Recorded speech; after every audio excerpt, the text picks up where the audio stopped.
Finally! This week is over. As a free-to-play player, I was honestly doubtful if I could get the Golden Demon backpack. Now today's video is just a review of my 2 million crystal sales and my 3 million crystal spending. What did I manage to sell this week and what did I buy and why?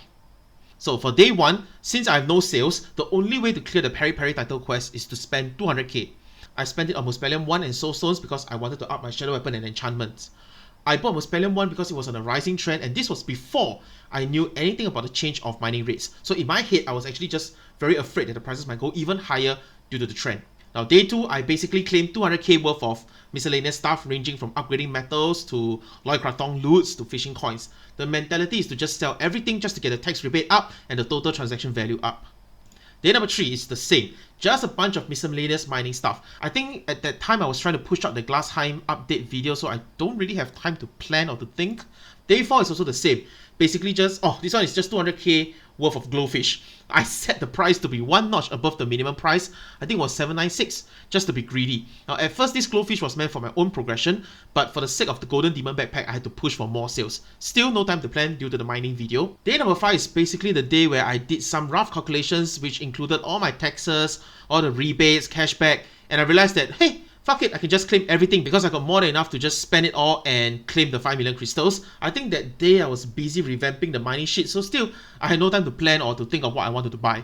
So for day number 6 and 7, I'm going to talk about these 2 days together since it's just me spending millions every day.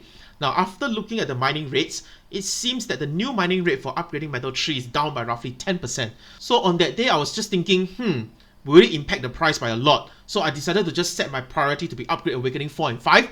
So I needed Fracon 3, Basics 3, Carnium 3, and looking at the ET table, Fracon 3 and Carnium 3 is worth exchanging, so I just decided to go all in on ET mats at that price point. Anything below I just sweep.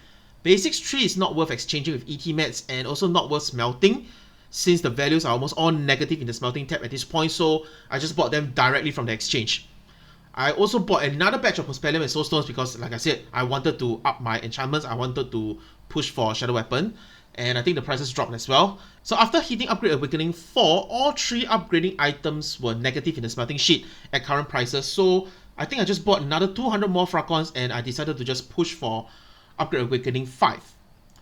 So there you go. That's how I claim my 2 million crystals in a week, and this is also how I spent 3 million crystals in a week. Actually more like spending 3 million crystals in 2 days. Now overall I feel that the Thanksgiving event is not very well thought out.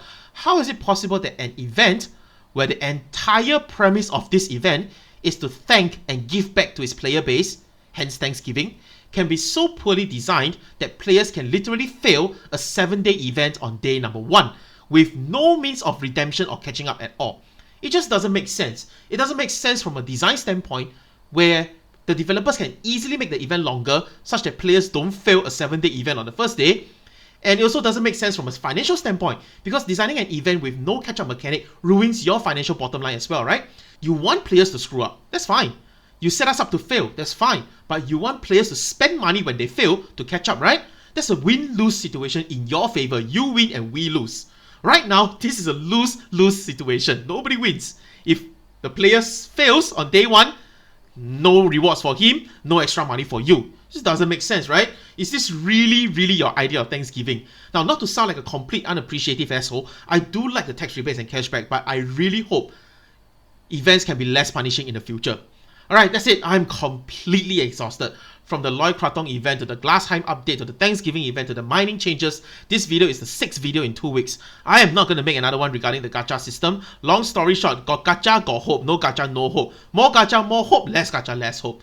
Alright, if you like no bullshit, no clickbait videos that bring you actual content, subscribe. As always, outplay, not outpaid. Bye!